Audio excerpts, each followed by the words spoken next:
sebenza kukhona bakubuyisela khona. So isite ubona ngayo sipha ayifani nesite ozawubona ngayo xa sewuhlangana noThixo. Asowithi ibanga lingafika kwipoint lokuya kwindumiso chapter 16 or chapter 24. Ubani ozawunyuka entabeni kaYehova? That is the question ebuzwayo pha. That question iyadlula ithi ngonje iyaphendula. Ibanga iproblem yalo kwensuku inye nokukholwa kwethu sijikeleza intaba iSinayi. Ingozi intaba iSinayi because intaba iSinayi izakwenza kude kuvele nenyoka, kude kube khona amathole egolide, sishiywe nguThixo. Uyabona kulomthatha. Umthatha awudingi bantu abane titles ezinkulu. Idinga nje teenage, umntana eSunday school, umfana usisi, umama owazana. Thina lento. There's only one person onoma kuphi kule ndawo eChristian athi bawo ndicommanda yonke imimoya mthwetheni before ndilale Thixo send your angels. Kule ndawo makubekho ukuthula ungaqhekezwa, kungabikho crime, uvala icrime ungqenqe kwakho because unayo iright yokuyivala uvunyelwe futhi awuvali nje kuphela, uyaboniswa nezinto ezingabonwayo. That level. So ungena enkonzweni, usofika enkonzweni uqomba ngase ndivuthixo. Ngase ndive kamnandi.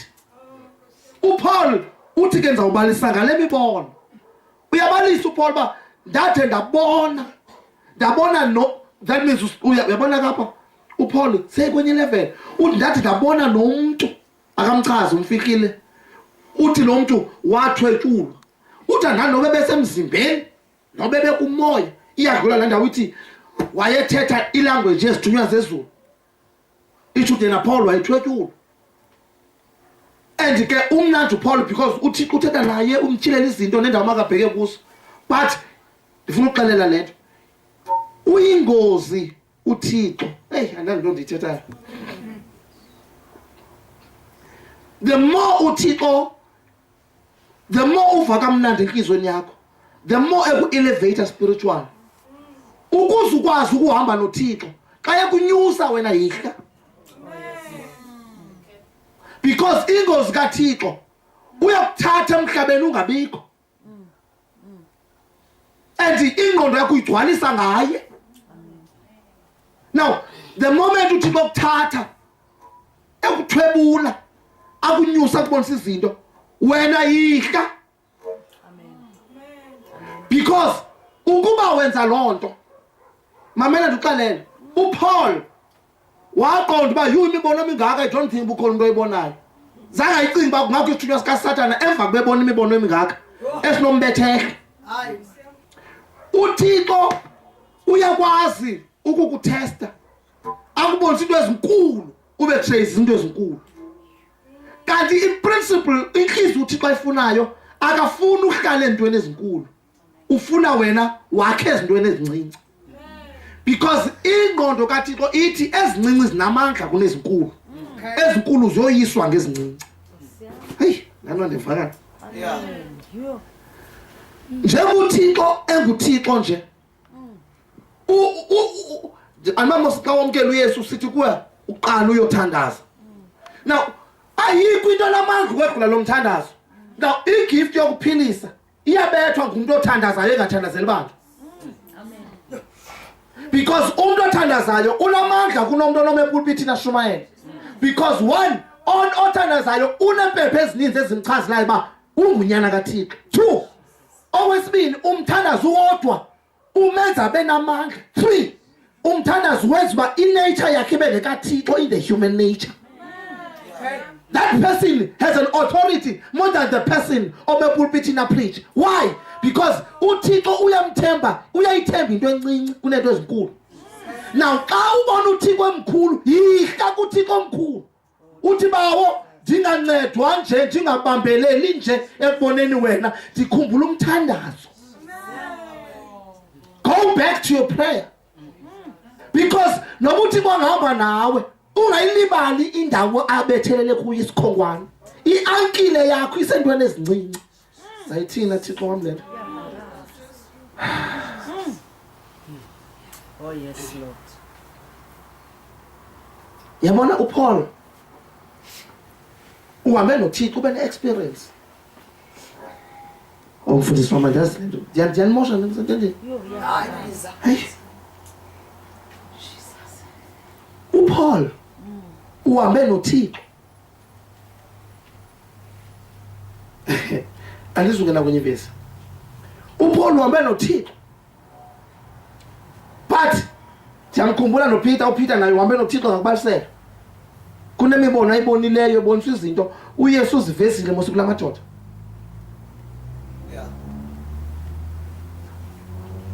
Kodwa xa ifika ebandleni uYesu bengathangqini ubashumayelana into endinibonise because kunento ofuneka uzibone ungazithethi intwini. Ngoba ezinye xa uzithetha zakwenza ezinye ezo zothethwa kwaba abantu uzawuba neentshaba ezi unnecessary. Yathetha? Dithi ezinye ezo zothethwa kumuntu wonke because abakuva ayonto yabo. Noba ungazama explainer ayo yabo. I-level yabo ayikho kule ndawo uthetha kuyo. So xa bona beyi-interpreter uzawuba ne-enemies because abanye bazawuthi uzenza ngcono, abanye bazawucinga uba wena ucimba ungcwele wedwa, abanye bazawujaja bacinga fanele ukwazi uthandaza wedwa kanti awuthethi loo nto because uThixo uyazitshila kuwe. But xa uThixo ezitshila kuwe kumoya uzalwa wena kwenye into. Now ifuna lento sibe careful kwalikathi sikulo sigadi into ophelelwa ngamanzi kule glass. Noba uyahamba thandazela uba Thixo ndiwixabisile ke lamanzi kunale glass, ngoba iglass ngophuka kodwa amanzi angavela naselweni. Hey, yanazi balendini kuyo yonke into ndingalahlekelwa yile glass kodwa lingalahlekelwa ngalamanzi. Iglass icontainer, amanzi yi-need yam, andinawukwazi uphila without water. Noba uThixo angandithwebula kodwa ndingalahleka, ayalahleka amanzi. Umuntu ethetha izilwini alahleka amanzi. Umvethethe uba lo udry, he is or she is dehydrated. Umzimba wakhe udinga ukwethiwa i-x-ray. Into ayithethayo ngeyasesibhedlele, usathetha into yase-ICU. Ilanguage ayithethayo akakathwetyulwa lo mntu, akakazawuthina nkosi yam.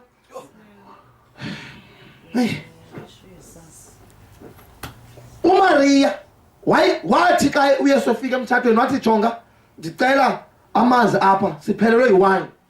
Wave wayitsho nje uMaria efika emgange emnyango wathi Yesu siphelelwe yiwayini. Wathi Yesu ayikabilo xesha, wathi engaphendula wathi jongani yonke into athi yenzeni zeniyenza.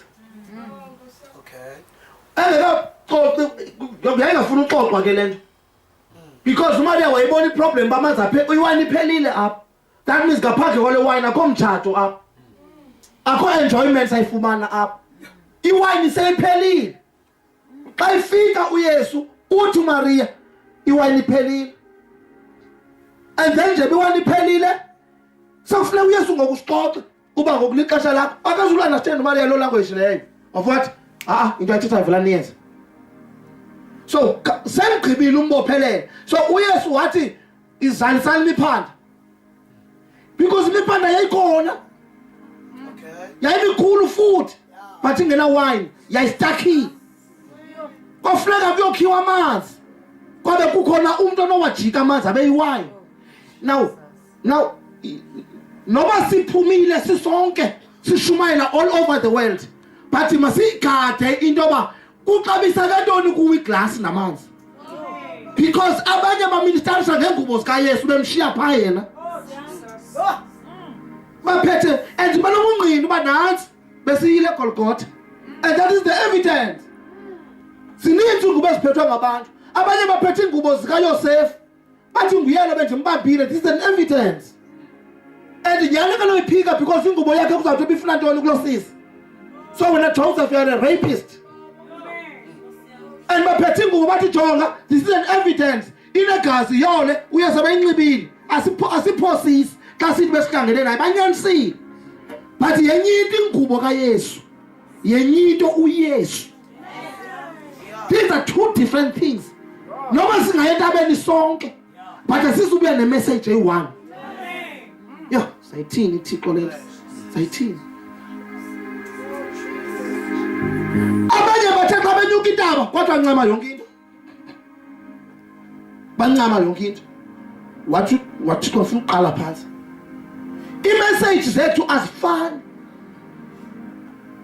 The time uElisha eyofuna ingubo kuEliya wayehamba nabo andabose baqale bahamba amazi mlambi intoni uJordan.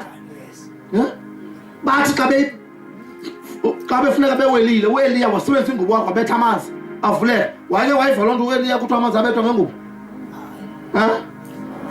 Amazi namba wayithatha bini. Into zonke noThixo zingakugitha ingqondo. Amanzi avuleka. Kanti uElisha uyibonile uba amanzi ayabethwa ngengubo avuleka. Akana reference but uyibonile ngoku yezwa nglo uba ingubo lingawavula amanzi. Ngoku xa yemkayo akakwaza zawuthina.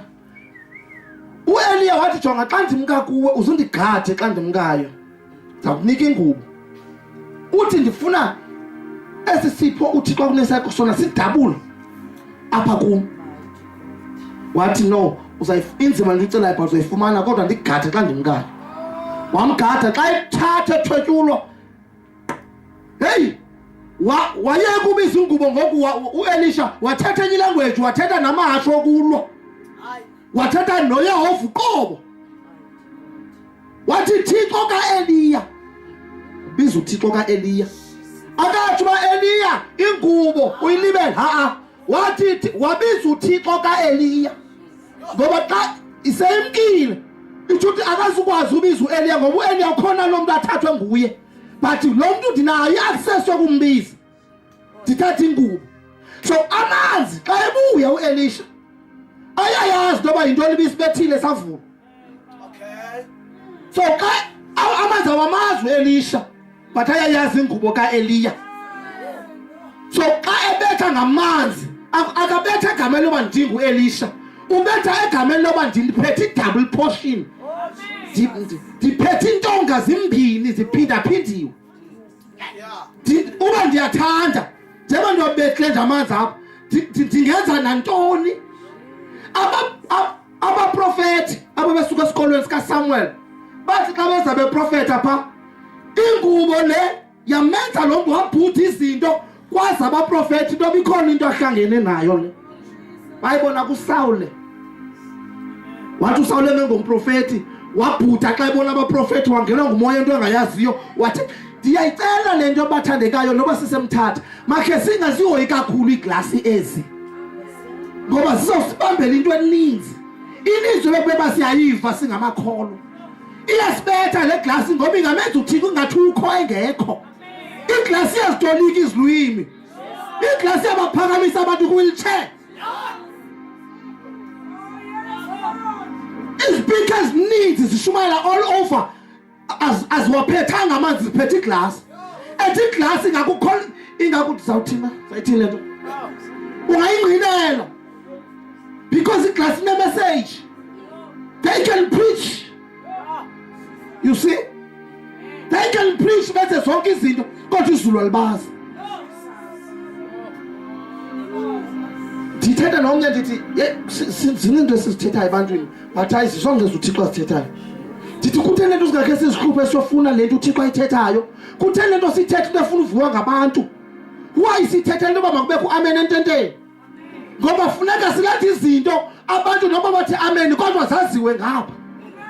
Ngoba eyaziwa ngapha ingqinwa ngapha. Eyaziwa apha ingqinwa apha. Ukhona uamen walapho ongenaziqhamo.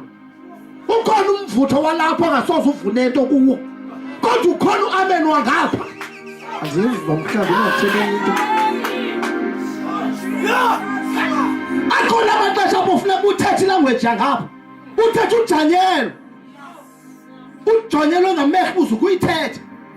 Ngoba ngexesha uYesu kuvezwa umbono kwincwadi yelantsika ye-Revelations.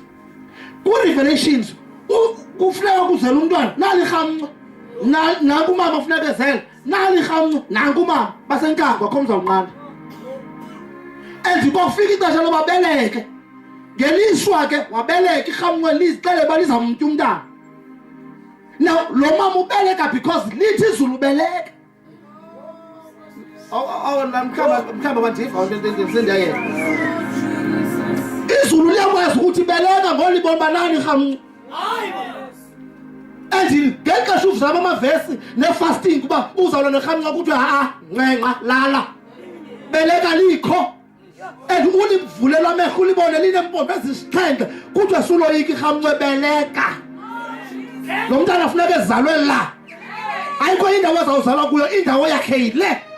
Kodwa ke apha abantu abakhulelweyo ethile andithethi mna ngabantu abakwazi upretend, ndithetha bapha abantu abamithiyo. Lento ifuna abantu abapregnant babe pregnant lo mntana kuzawuthiwa mbeleke. Lento sizayibeleka asixhomeke kangana kuvunyelweni namagunyeni athini. Kuthiwe kuthi lixesha beleka. Beleka abantu bekukhombe ngemiphi ukuthi webeleka. Ubeleka abantu bokuyimisela imino ukuthi webeleka. Ngayoyika idragon. Idragon is useless emntwini opregnant. Inamandla emntwini opretendayo. Because idragon iyayazi into ebelekileyo.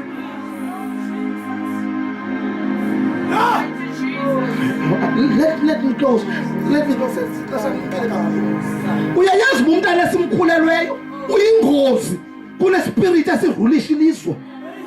Ase nithethe nani emthatha ngihlale phansi. Umntana esimkhulelweyo nje kukhulelwe nje wakhulelwa ungekasindiswa. Kama nisunziva lento ngithini.